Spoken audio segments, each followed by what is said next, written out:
السلام عليكم ورحمة الله وبركاته.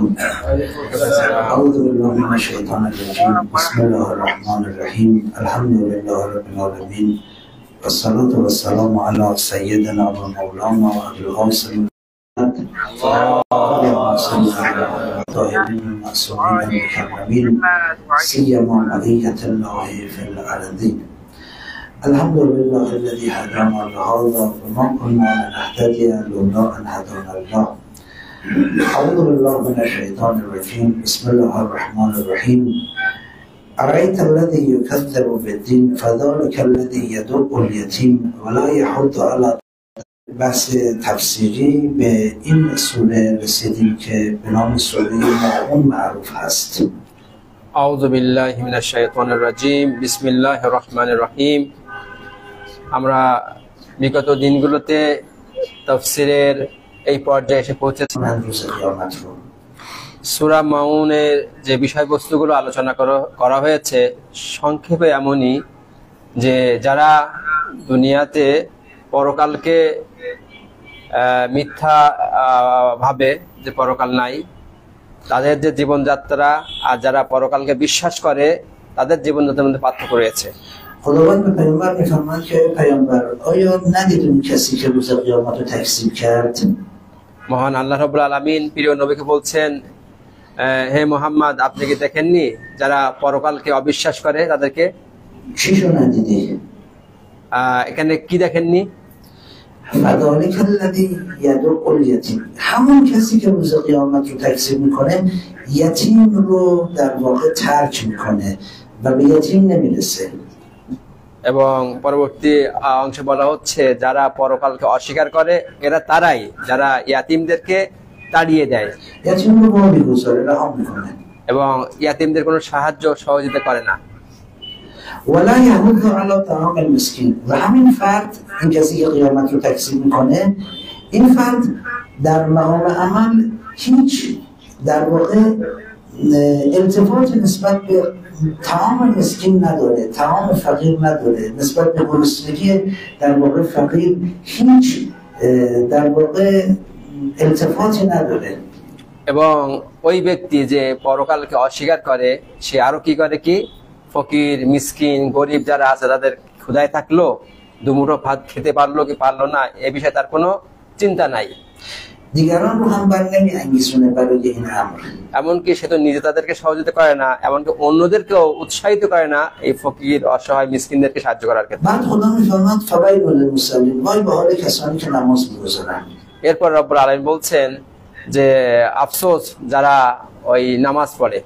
خب نماز که خیلی خوبه، پس چرا خدا میگه وای به حال کسایی که نماز می‌گذارن؟ নামাজ তো ভালো জিনিস, তাহলে আল্লাহ রাব্বুল আলামিন কেন বলছেন, আফসোস করছেন কেন যারা নামাজ পড়ে তাদেরকে নিয়ে? اون کسانی که به باطن نماز اعتقادی ندارن در واقع، তাদের জন্য যারা নামাজ পড়ে ঠিক কিন্তু নামাজে তাদের খুব একটা বিশ্বাস নাই। اون کسانی که الذین هم ساهون، اون کسانی که در نماز غفلت میکنن، در واقع نماز رو به بازی میگیرند।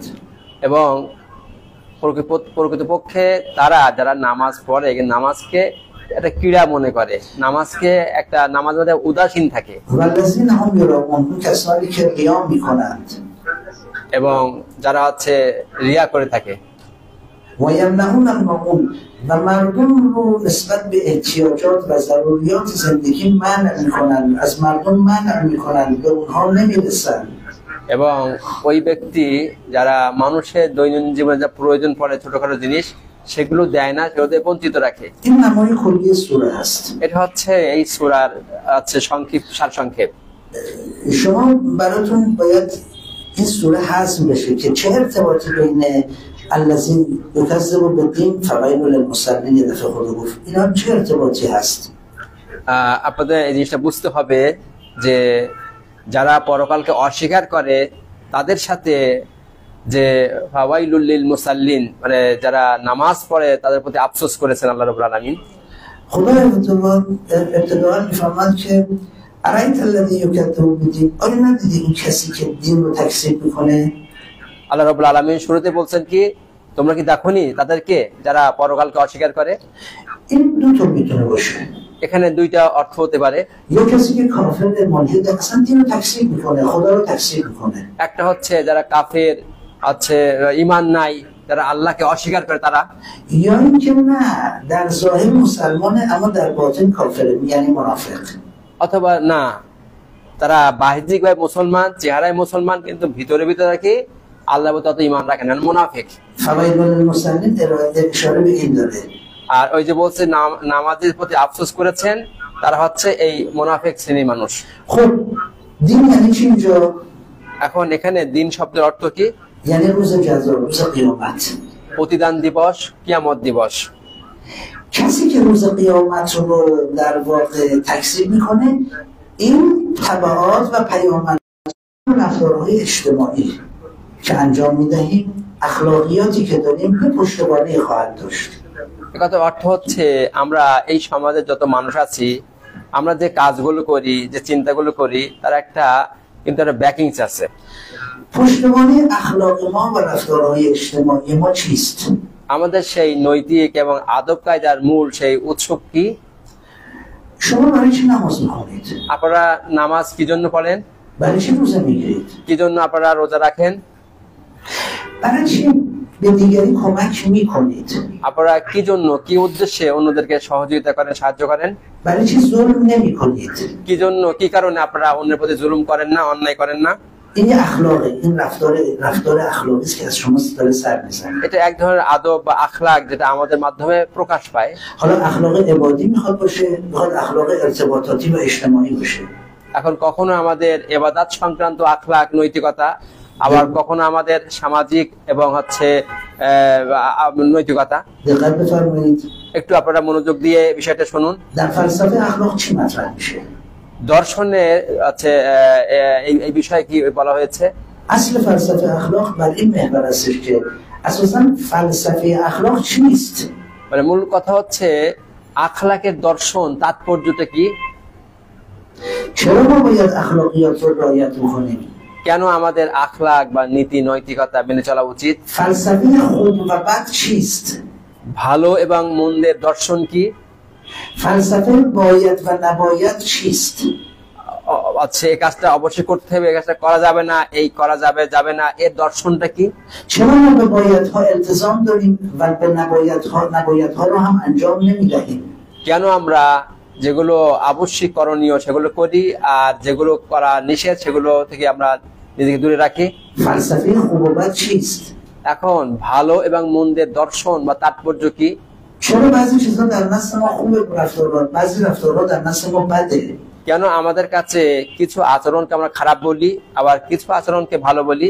কি জন্য? بعضیا میگن به خاطر که عقل من این رو میفهمه. অনেকে বলে থাকে আমার বুদ্ধিবৃত্তি এমনটি হচ্ছে উপলব্ধি করে, তাই معیار رو عقل قرار میدن، ملاک رو عقل قرار میدن. তারা তাদের নিজের বুদ্ধিবৃত্তিকে এই ভালো মন্দ বোঝার মানদণ্ড হিসেবে ধরে থাকে। البته عقول مختلفه، عقل یه جامعه ممکنه یه چیز بگه، عقل شما یه چیز دیگه بگه. আকল হচ্ছে ভিন্ন ভিন্ন প্রকৃতির আকল আছে, হয়তো একজন আকল এক ধরনের কথা বলতে পারে, আর একজনের আকল আর এক ধরনের উপলব্ধি করতে পারে। بعضیا معتقدن نه، ما اگر چنانچه یک کار رو خوب میدانیم، یک کار رو بد، یک کار رو میگوییم باید، یک کار رو میگوییم نباید، به خاطر که چه خدا گفته. আবার এক শ্রেণীর মানুষ বলে আমরা এই জন্য কিছু কাজকে ভালো বলি, কিছু কাজকে মন্দ বলি, কিছু করা উচিত বলি, কিছু করা উচিত নয় এজন্য বলি যে যেহেতু আমার রব তিনি কথা বলেছেন। این میشود پشتوانه اخلاق، میشه عقل آدم، یه دونه پشتوانه اخلاق. میگیم عقل نمیتونه همه جا نمیتونه وارد بشه، میشه چی؟ خدا. তাহলে কি হলো কি, এখানে এই নীতি নৈতিকতার মূল উৎস কোথায় গেল? মূল মানদণ্ড এক জায়গা হচ্ছে আকল। কে বলছে আকল হলো মূল উৎস বা মানদণ্ড, আবার কে বলছে না অনেক কিছুই আকল বুঝতে পারে না, উপলব্ধি করতে পারে, তার জন্য মানদণ্ড কি? আল্লাহ। بعضیا معتقد هستن نه، پشتوانه اخلاق قدرته. আবার অনেকে মনে করে না এই নীতি নৈতিকতার মূল উৎস থেকে, শক্তি থেকে। این قدرت هست که خوب و بد رو مشخص میکنه. এটা হলো শক্তি ভালো মন্দকে নির্ণয় করে থাকে।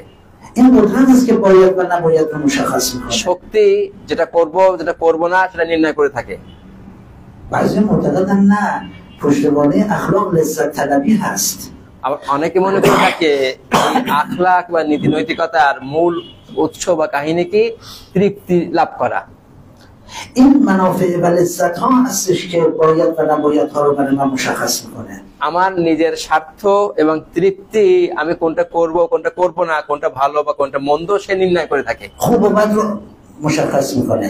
ভালো এবং মন্দকে সেই নির্ণয় করে থাকে। ببینید در فلسفه مختلف حرفای متفاوتی گفت. তাহলে দেখলেন যে দর্শনে বিভিন্ন ক্ষেত্রে বিভিন্ন ধরনের কথা বলা হয়েছে। ما دیندارا چی میگیم؟ আমরা যারা দিনদার তারা আমরা কি বলে থাকি এক্ষেত্রে? میگیم پشتوانه تمام رفتارهای ما از جهت ارزش خداست. আমরা বলে থাকি যে আমাদের নীতি নৈতিকতার মূল উৎস, মূল্যগত দিক থেকে উৎসকে মালিক আল্লাহ রাব্বুল আলামিন। معیار حق و باطل خداست. আছে বাতিল এবং হকের মেয়ার মানদণ্ডকে আল্লাহ রাব্বুল আলামিন। ملاک خوب و بد خداست. ভালো এবং মন্দের মানদণ্ডকে আল্লাহ রাব্বুল আলামিন। ملاک باید و نباید خداست. আছে উচিত অনুচিত এরও মানদণ্ডকে রব্বুল আলামিন। ما در برابر ملت مسئول نیستیم. আমরা জাতির ক্ষেত্রে আমাদের দায়িত্ব নেই। ما در برابر تاریخ مسئول نیستیم. ইতিহাসের প্রেক্ষাপটে আমাদের কোনো দায়িত্ব নাই। در برابر کی مسئول هستیم؟ আমরা কার সম্মুখে আমাদের দায়িত্ব রয়েছে? در برابر خدا.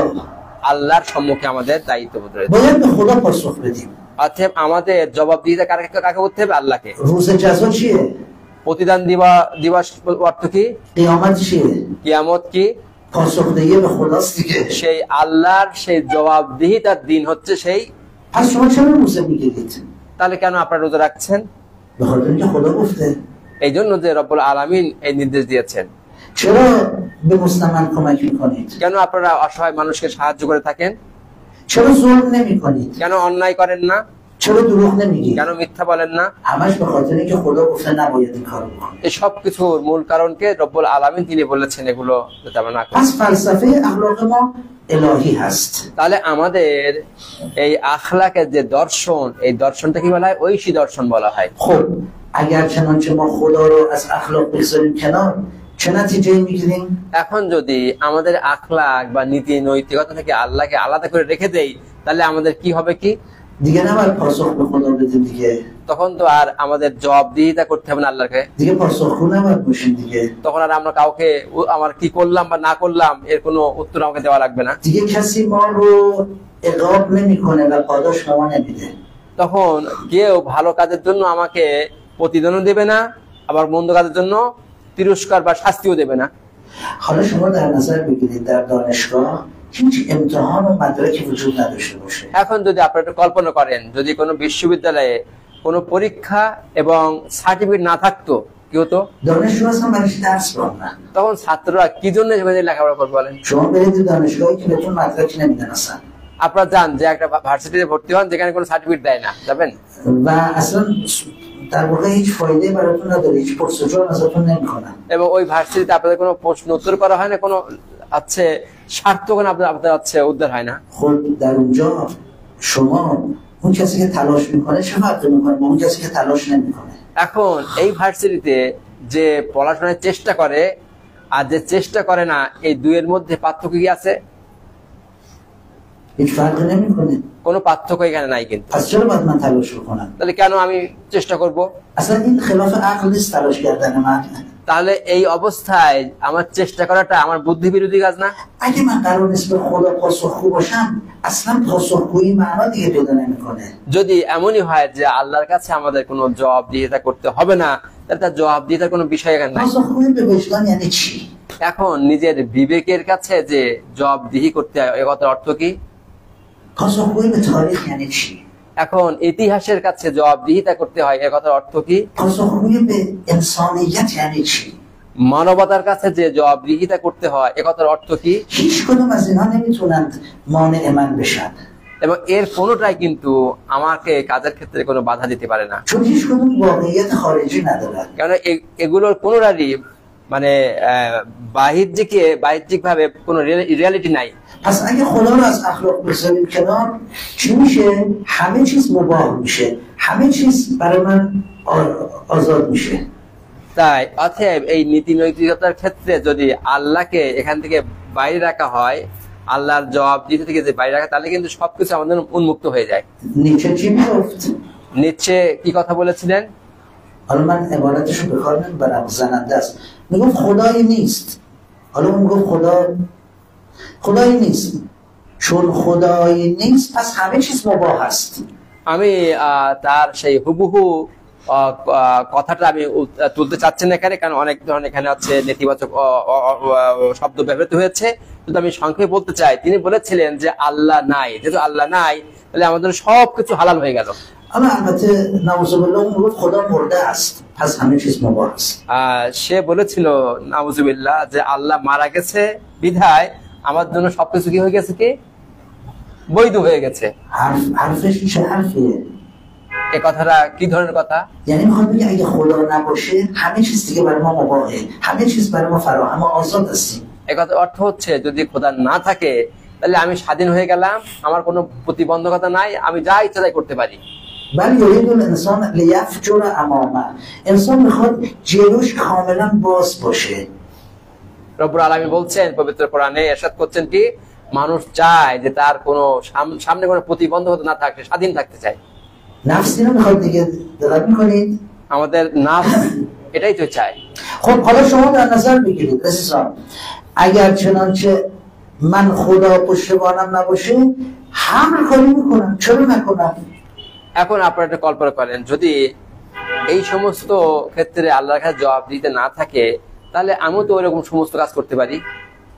چرا لذت طلبی نکنم؟ কেন আমার তৃপ্তি ভোগের দিকে আমি এগিয়ে যাব না? چرا ظلم نکنم؟ কেন আমি অন্যায় অত্যাচার করব না? چرا به خودم سختی بدم به دیگران برسم؟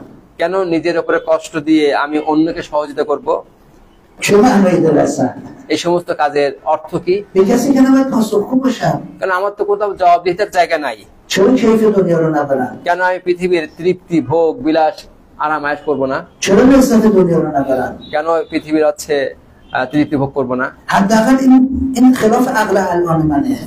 যদি কোনো জবাব না থাকে আর এই কাজ যদি না করি তখন বুদ্ধিবৃত্তি বলবে যে আমি বুদ্ধিবৃত্তি বিরোধী কাজ করতেছি। کسی که منو وسواس نمیکنه، কেন আমার কাছে কেউ কৈফিয়ত তলব করবে, তাকে کسی که منو عذاب نمیکنه، কেউ তো আমাকে শাস্তি দেবে সে নাই, چرا به خودم سختی بدم؟ তাহলে কেন আমি برو دوستی کن، তাহলে সুযোগ পেলে যাও চুরি করে নিয়ে আসো, تجاوز کن، আচ্ছা অবৈধ কাজ করো, ظلم کن، অন্যায় অত্যাচার করো, لذت طلبی کن.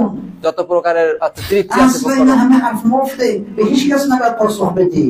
অতএব আমার তো কারো কাছে কোনো জবাবদিহিতার এর প্রয়োজন নাই। حالا متوجه شدید قضیه از چه قراره؟ তাহলে এখন বুঝতে পেরেছেন বিষয়গুলো কেমন কি? أرأيت الذي يكذب بالدين؟ যারা পরকালকে অস্বীকার করে। آیا پیامبر ندیدی کسی که دین رو روز جزا رو تکذیب میکنه چیکارایی دیگه پیامبرش چی هستش؟ বলছেন রব্বুল আলামিন যে তুমি কি দেখোনি তাদেরকে যারা পরকালের বিচার দিবস, সেই কৈফিয়ত দিবসকে অস্বীকার করে?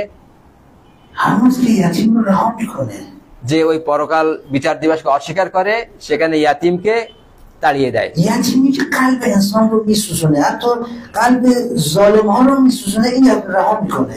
যে ইয়াতিমের কথা শুনলে মানুষের হৃদয়গুলো বিগলিত হয়ে যায়, এমনকি একজন অত্যাচারী জালেম কঠিন মানুষের মন ভেঙে গলে যায়, সে কি করে? ইয়াতিমকে দূরে সরে যায়। این که یتیم رو رها میکنه پایه‌تر از یتیم رو به طریق اولا رها میکنه. আর ইয়াতিমের চেয়ে যদি আরো নিচের হচ্ছে অবস্থা থাকে কেউ, তাকেও তো তারা হচ্ছে তাড়িয়ে দেয়, সরিয়ে দেয়। شما وقتی دست رو چک میکنید به یتیم میرسید، این چه مسئولیتی است که شما دارید این کار انجام میدید؟ এই যে আপনি হাতটা আপনার পকেটে নিয়ে কিছু অর্থ বার করে একজন ইয়াতিমকে দিচ্ছেন, কোন দায়িত্ববোধ থেকে এই অর্থ দিচ্ছেন আপনি? میگید خدا به من پاداش میده. এই জন্য বলবেন যে আমার রব্বুল আলামিন এই কাজের জন্য আমাকে কি দেবেন, কি পুরস্কার দিবেন, সওয়াব দিবেন। از کنار یتیم اگر چنانچه بی‌تفاوت رد بشید و او رو رها بکنید احساس ناراحتی میکنید. যদি আপনারা একজন ইয়াতিম আছে শিশু পাশ দিয়ে আপনারা চলে যান, তাকে যদি কোনো সাহায্য না করেন, তার কথা মনে পড়লে আপনার মনে মনে কষ্ট হয়, احساس گناه میکنید. আপনার নিজেকে লজ্জিত মনে হয়। میگید من مورد اقام قرار میگیرم، داشتم نرسیدم. হয়তো মনের মধ্যে এটা আছে গুনগুন করে বলে যে আমার তো ছিল কিন্তু আমি তাকে কেন দেইনি। حالا وجدان انسان هم تحت تاثیر قرار میگیره. بله হ্যাঁ জি, মানুষের বিবেকও প্রভাবিত হয়ে থাকে, عقل انسان هم تحت تاثیر قرار میگیره. بله মানুষের বিবেকও এই জাতীয় কাজে প্রভাবিত হয়ে থাকে, انسانیت هم تحت تاثیر قرار میگیره. بله এই জাতীয় কাজে মানুষের মানবতা বোধও প্রভাবিত হয়ে থাকে। تاریخ هم قضاوت میکنه و تحت تاثیر قرار میگیره. بله জি ইতিহাসও যখন বিচার করবে তাকে তিরস্কার করবে। اما همینا باز دوباره پشتوانه چی هستش؟ پشتوانه خدا هست.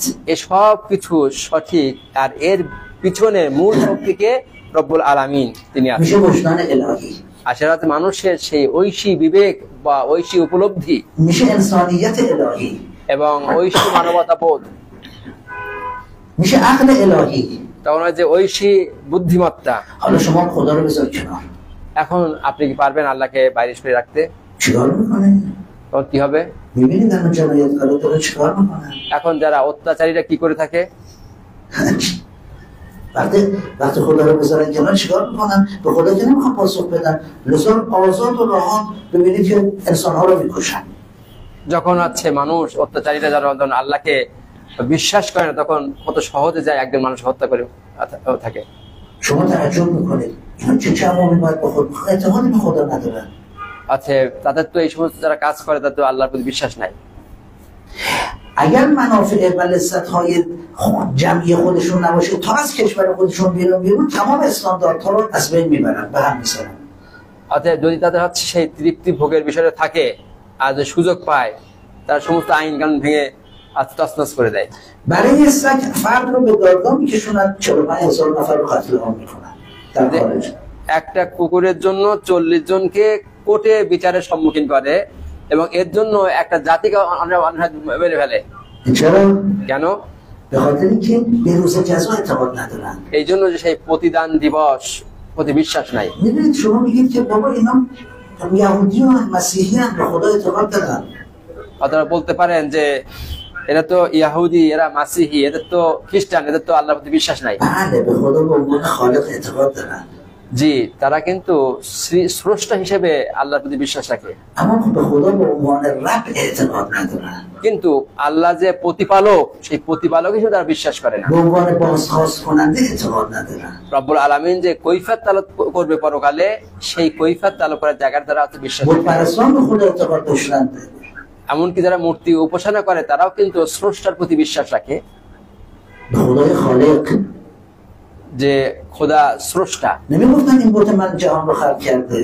তারা বলতো না যে এই মূর্তি এই বিশ্বকে সৃষ্টি করেছে। میگفتن این بت من مدیر منه، پرورش دهنده منه، حافظ منه. তারা বলতো যে এই মূর্তিটা আমাকে রক্ষা করে থাকে, আমাকে প্রতিপালন করে থাকে। ولا ان سالتهم من خلق السماوات والارض ليقولن الله. اگر از شما سوال بکنید چه کسی آسمان و زمین رو خلق کرده، حتما خواهند گفت خدا. পবিত্র কোরআনে আল্লাহ রাব্বুল আলামিন ইরশাদ করছেন যে তাদের জিজ্ঞাসা করা হয় যে আসমান এবং জমিনকে কে সৃষ্টি করেছে, তারা অবশ্যই বলে যে স্রষ্টা আল্লাহ সৃষ্টি করেছে। اینا میگن خدا خلق کرده.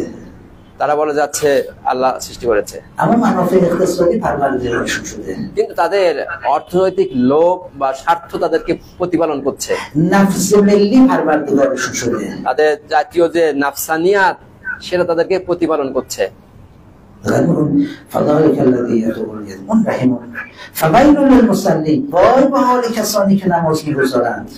এরপর রব্বুল আলামিন বলছেন যে ওই সকল নামাজীর প্রতি আফসোস যারা নামাজ পড়ে। مگه مسلین هم واقعا خدا رو قبول ندارن؟ মানে আশ্চর্যের বিষয়, যারা নামাজ পড়ে তারা কি আসলে কি আল্লাহকে তারা অস্বীকার করে? بله اونا هم خدا رو قبول ندارن. জি, তারাও অনেক সময় আল্লাহকে অস্বীকার করে। خودشون در برابر خدا پاسخگو نمیدونن، به روز جزا اعتقادی ندارن. তারা আল্লাহর সম্মুখে নিজেকে জবাবদিহি মনে করে না, আর প্রতিদান দিবসের প্রতি বিশ্বাস রাখে না। اینا کسانی هستن که نماز رو در نماز غفلت میکنند. এরা নামাজে উদাসীন হয়ে নামাজ পড়ে, نماز رو به خاطر خدا نمیخونن. তারা আল্লাহর জন্য নামাজ পড়ে না। در نماز قیام میکنن بگن ما مسلمان هستیم برای اینکه بتونن از فواید مسلمین استفاده کنن. তারা লোক দেখানোর জন্য বা তাদের মুসলমানিত্বকে প্রমাণ করার জন্য নামাজ পড়ে থাকে এবং ওই মুসলমানত্ব থেকে তারা কিছু স্বার্থ উদ্ধার করতে চায়। همین افراد کسانی هستن که هرگز هیچ به مسکین عنایتی ندارن. আর এই ব্যক্তিরা ওরাই যারা মিসকিন অসহায় লোকদের প্রতি কোনো দয়া দেখায় না। مردم رو در احتیاجات ضروریشون باز می‌دارن. মানুষের দৈনন্দিন যে প্রয়োজনীয় বিষয় রয়েছে সেসব ক্ষেত্রে তারা সহযোগিতা করে না। داروی مردم رو احتکار می‌کنن. মানুষের যে ওষুধপত্র প্রয়োজনগুলো কুক্ষিগত করে রেখে দেয়, نمی‌ذاره دارو به مردم برسه. এবার জনগণের হাতে সেই দামি ওষুধগুলো না পৌঁছায়, نماز هم می‌خونه ها. এরা কিন্তু আবার নামাজও পড়ে। چرا به جهت اینکه می‌خواد دارو رو گران‌تر بفروشه. এই জন্য নামাজ পড়ানোর সাইনবোর্ডকে শো করে ওষুধকে আরো বেশি দামে বিক্রি করতে চায়। غذا هم همینطور. ঠিক বিচার এরকম لباس هم همینطور. আছে, পোশাকের ক্ষেত্রে, খাদ্যদ্রব্যের ক্ষেত্রে, امنیت هم همینطور. নিরাপত্তার ক্ষেত্রেও, تعلیم و تربیت هم همینطور. প্রতিপালনের ক্ষেত্রেও خیلی از ضروریات رو از مردم منع میکنه به خاطر چی؟ منافع شخصیش. তার ব্যক্তিগত স্বার্থকে উদ্ধার করার জন্য জনগণের অনেক স্বার্থ আছে, উপকারিতা তারা বিরত থাকে। میگه من پاسخگو نیستم. তারা বলে আমার কোনো জবাবদিহিতা এখানে নাই। یک بسم الله الرحمن الرحیم اول صحبتش میگه.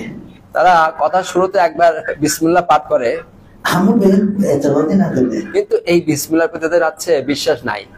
ممکنه در ظاهر روزه هم بگیره. তারা বাহ্যিকভাবে তারা রোজাও রাখে, ممکنه در ظاهر نماز هم بخونه. তারা বাহ্যিকভাবে নামাজও পড়ে, در عید قربان قربانی هم بکنه. কোরবানি দিনে তারা কোরবানিও করে, حج هم ممکنه بره ها. তারা হজেও গিয়ে থাকে। اما اعمال دیگه‌ش اصلا تناسب نداره با این رفتارهای عبودی. কিন্তু তাদের এই জাতীয় ইবাদতের সাথে অন্য আচরণগুলোর সাথে সমন্বয় নাই, মিল নাই। ضروریات زندگی مردم رو در واقع نگه داشته. মানুষের যে সমস্ত অত্যন্ত প্রয়োজনীয় দ্রব্যগুলো তারা আছে কুক্ষিগত করতে রেখেছে, چه برسه به غیر ضروریات. আর যেসব জিনিস তো হচ্ছে মানে অতি প্রয়োজনীয় নয় সেগুলোর বিষয়ে তো আর কি বলে। معمول یعنی ضروریات زندگی. মাউন কথার অর্থ হচ্ছে যেসব জিনিস মানুষের অত্যন্ত প্রয়োজনীয় জিনিস। یمنعون المعون یعنی کسانی که مردم رو از ضروریات زندگیشون منع میکنن، نمیذارن این ضروریات به مردم برسه، احتیاجات ضروری زندگی رو برای مردم برآورده نمیسازند. আর এই ইয়ামনাউন আল মাউন কথার অর্থ কি, যে সমস্ত জিনিসগুলো মানুষের অত্যন্ত প্রয়োজনীয় জিনিস সেগুলো কি করে কি যাতে মানুষের না পৌঁছায় সেগুলো তারা সেই ব্যবস্থা করে রাখে। یک نتیجه میگیره. এখানে একটা রেজাল্ট রয়েছে। ارتباط ما در دیگر حوزه‌های زندگی کاملا وابسته به ارتباط ما با خداست.